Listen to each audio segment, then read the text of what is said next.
गाते गाते जाते जाते कह जाऊं यह बात, धन के पीछे जनजगती में उचित नहीं उत्पात। प्रेम की ही जय जीवन में, यही आता है इस मन में, यही आता है इस मन में। और आज जैसा आप देख रहे हो, मेरा पूरा गांव छाया से ढका पड़ा है और ऐसा बिल्कुल भी नहीं लगता है कि आज धूप खिलने वाली है। अभी सुबह के बजे हुए हैं 8 और इस तरह का कुछ यहाँ से दृश्य दिखाई दे रहा है। सब तरफ पसरी हुई है एक शांति और पेड़ पत्ते बिल्कुल धुले हुए, क्योंकि रात में बहुत तेज़ बारिश हो गई थी और ये लग रही हैं एकदम धुली धुली, एकदम हरी हरी। आप सभी का एक बार फिर से बहुत बहुत स्वागत है उत्तराखंड के इन खूबसूरत और ऊंचे ऊंचे पहाड़ों से। और आज के ब्लॉग की शुरुआत हो रही है मैथिली शरण की सुंदर सी खूबसूरत सी कविता से। आज हमारे सामने की सड़क बिल्कुल धुली धुली लग रही है। आज लगता है हवाएं पश्चिम की तरफ से पूर्व की ओर चल रही हैं, इसीलिए ये सारे बादल पूरब की ओर भागते नजर आ रहे हैं। और अभी आप नज़ारा कर रहे हो मेरे गांव का सुबह के समय 8 बजे। चारों ओर के पहाड़ आपको दिखाई दे रहे हैं, लेकिन ये उतने साफ़ और स्वच्छ नहीं दिखाई दे रहे होंगे, क्योंकि जंगलों की लगती हुई आग से थोड़ा बहुत धुआं तो यहाँ भी आ ही चुका है।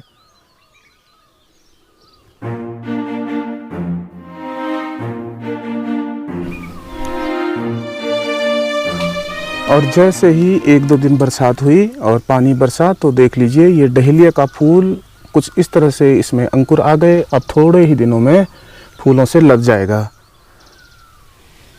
लेकिन फिलहाल उसमें अभी समय है। हमें इस पेड़ के बड़े होने तक इंतज़ार करना पड़ेगा।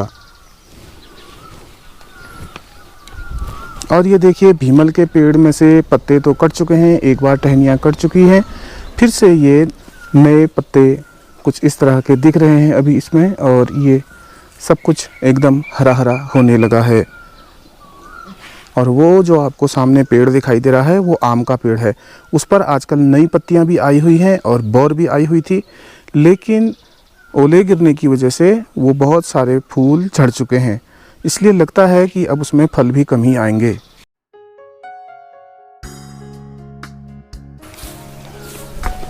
ये फूलों की उम्र तो बहुत कम होती है, ये 1-2 दिन ही खिलते हैं, उसके बाद नए फूल आ जाते हैं, फिर मुरझा जाते हैं पुराने फूल।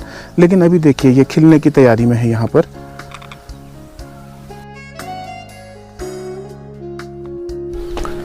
और यहाँ हमारे पास है एलोवेरा का पौधा, और इसमें भी एलोवेरा में भी फ्लावरिंग हो रही है आजकल, जैसे आप ये देख रहे हो। और इसमें ये कांटे एलोवेरा के, और बगल में ही है जिरेनियम।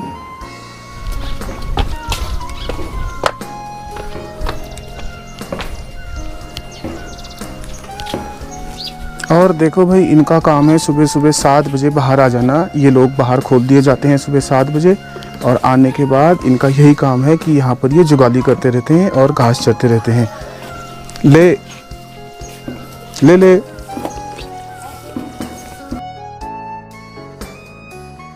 और मुझे बिल्कुल भी उम्मीद तो नहीं थी, लेकिन अभी थोड़ा थोड़ा धूप आ चुकी है और अचानक से आसमान खुलने लगा है। सामने की तरफ अभी थोड़ा बहुत धूप आप देख सकते हो और बादल फट रहे हैं, आसमान दिख रहा है, लेकिन आसमान उतना नीला नहीं दिख रहा है जितना और दिनों में दिखता है।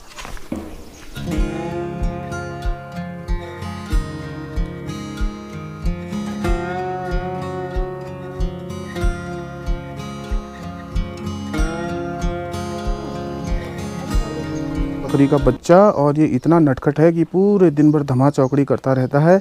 अभी मुझे देख के डर गया है और वहाँ अंदर छिप गया है वहाँ। अभी इसको एक बार बाहर निकालने की कोशिश करते हैं। ये देखो यहाँ छिपा हुआ है मेरी डर के मारे, उसे समझ में नहीं आ रहा है कि ये कर क्या रहा है। आजा आजा, बाहर आ, बाहर आ, ले। मैंने अभी अपनी गोद में पकड़ लिया है। एकदम इसका कलर पूरा काला है, एकदम ब्लैक है। ये सिर से लेके पाँव तक कहीं भी इसमें कोई दूसरा कलर नहीं है। वैसे तो ये बहुत नटखट है, एक जगह पर रहता नहीं है, लेकिन अगर ये यहाँ पर खड़ा रहा तो मैं आपको दिखाता हूँ इसको पूरा।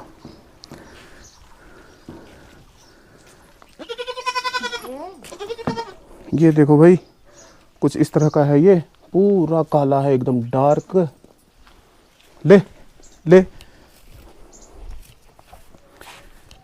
और देखो इतना नटखट है ये, और वहाँ जा कर के बछिया के नीचे जा कर के छिप गया है। अब अभी निकल के बाहर आ रहा है और थोड़े थोड़े इसके यहाँ पे सींग भी दिखने लगे मुझे अभी। ये और ये जो सामने आप बहुत सारे पेड़ देख रहे हो, इसमें कुछ नींबू के हैं और कुछ संतरे के भी। ये कागजी नींबू है, ये संतरे का पेड़ है। और देखो आप इसमें देखोगे तो छोटे से फूल आपको सफ़ेद सफ़ेद आए हुए दिख रहे हैं। तो अभी इसमें भी इसके बाद फल आने शुरू हो जाएंगे। अभी सामने हमारे एक चीड़ का पेड़ भी है, ये बहुत बड़ा सा, ये बहुत पुराना पेड़ है। देखिए एक तरफ को झुक भी गया है। ये मुझे नहीं पहचानता है, इसलिए मुझसे डर के भाग जा रहा है। लेकिन ये रात में मेरे कमरे में आकर के वहाँ पर कुछ न कुछ खटर पटर करता रहता है। लकड़ी के बीच में मेरे को इसकी आवाज़ें सुनाई देती हैं। एक बार तो मैं ये समझने लगा कि कोई बाघ वाघ तो नहीं घुस गया है, और जब जाके देखता हूँ ये छोटी सी बिल्ली वहाँ पर कुछ न कुछ खटर पटर लगी हुई थी। और अभी सामने यहाँ कुछ इस तरह का दिख रहा है। और ये जो आप पत्ते देख रहे हो, अंजीर के पत्ते हैं, एकदम नए नए, एकदम हरे हरे। पेड़ की शाखाएँ तो यहाँ से छटनी कर दी गई थी, लेकिन फिर भी ये पत्ते इतने सुंदर सुंदर आए हुए हैं। और एक पत्ता मैं आपको तोड़ के दिखाता हूँ।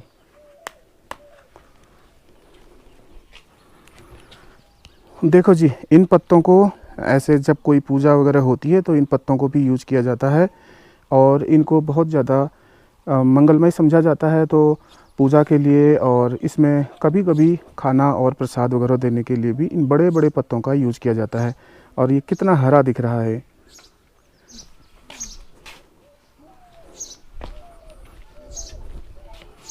और ये धनिया बहुत खुशबूदार है, क्योंकि इसमें से अभी जो खुशबू उठ रही है ना, मुझे यहाँ तक महसूस हो रही है हवा के झोंकों के साथ।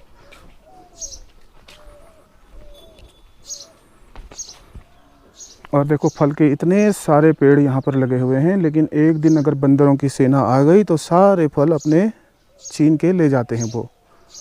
और सामने के पेड़ में तो अभी नींबू भी आए हुए हैं। और इधर जो आप देख रहे हो दूर से, जो मैं आपको आम का पेड़ दिखा रहा था, अभी नज़दीक पहुंच चुका हूं इसके। देखिए आपको फूल और बर आई हुई दिख रही होगी इसमें, और पत्तियां भी आई हुई हैं अभी। और ये है नींबू।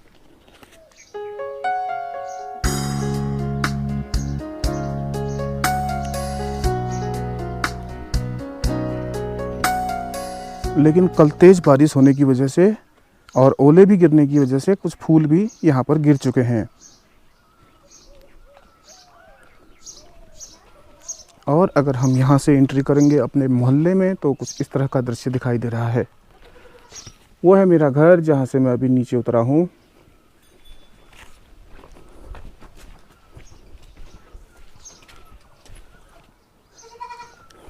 और इन हरे हरे पत्तों को तो ये बहुत ही चाव से खाते हैं।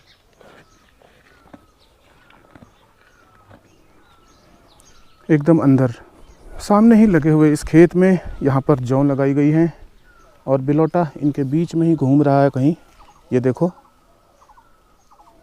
और जौ की बालियाँ अभी आप देख रहे हो इस खेत में केवल इतनी ही हुई हैं।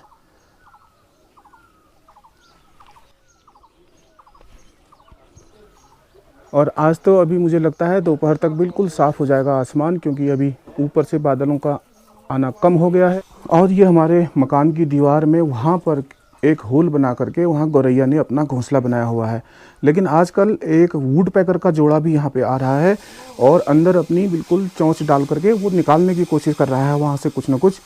तो आजकल मैं फ़िलहाल उसे भगाते भगाते भी परेशान हूँ। दो के दो आ गए हैं, वो अपने टाइम पर ड्यूटी पे आ गए हैं बिल्कुल। वो एक चिड़िया है, उसको बाज खाने आ जाता है, पता नहीं ऐसा क्यों है, वो चूहे को खा लेती है। और ऐसे ही हिरन है, हिरन के पीछे क्या पड़ा है, शेर। ऐसा क्यों है? प्रकृति में तो भगवान ने ही आदमी की तरह एक के दुश्मन एक बना के रखे हुए हैं।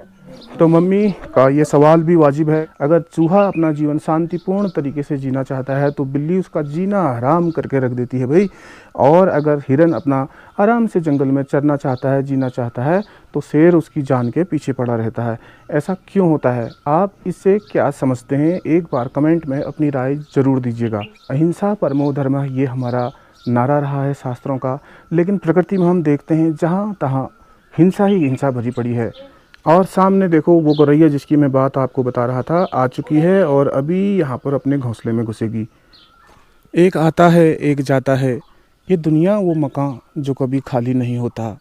और पिछले दिनों मैंने आपको फ्लावर दिखाए, अभी भी यहाँ पे फ्लावरिंग आप देख सकते हो। लेकिन देखिए सब कुछ कितने चुपचाप होता है और कितने स्टीडी मोशन में होता है। यहाँ तो इस किलमोड़े में फल भी आ चुके हैं।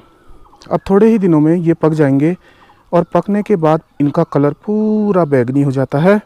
हमें तो पता नहीं चलता है, लेकिन प्रकृति अपना काम करती रहती है। एक बीज कब अंकुर बना, एक अंकुर कब वृक्ष बना, और एक वृक्ष कब इतना बड़ा जंगल बन गया, कुछ भी पता नहीं लगता। बंद नहीं अब भी चलते हैं नियति नटी के क्रियाकलाप, पर कितने एकांत भाव से, कितने शांत और चुपचाप।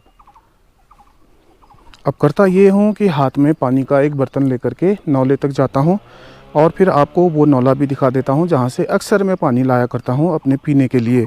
क्योंकि जब सामने इन ऊंचे ऊंचे पहाड़ों से फ़िल्टर होता हुआ पानी हो, फिर और किसी पानी को आदमी क्यों यूज़ करेगा। गर्मियाँ आते आते ही वो नौला भी सूख जाता है। चलिए एक बार वहाँ तक चलेंगे।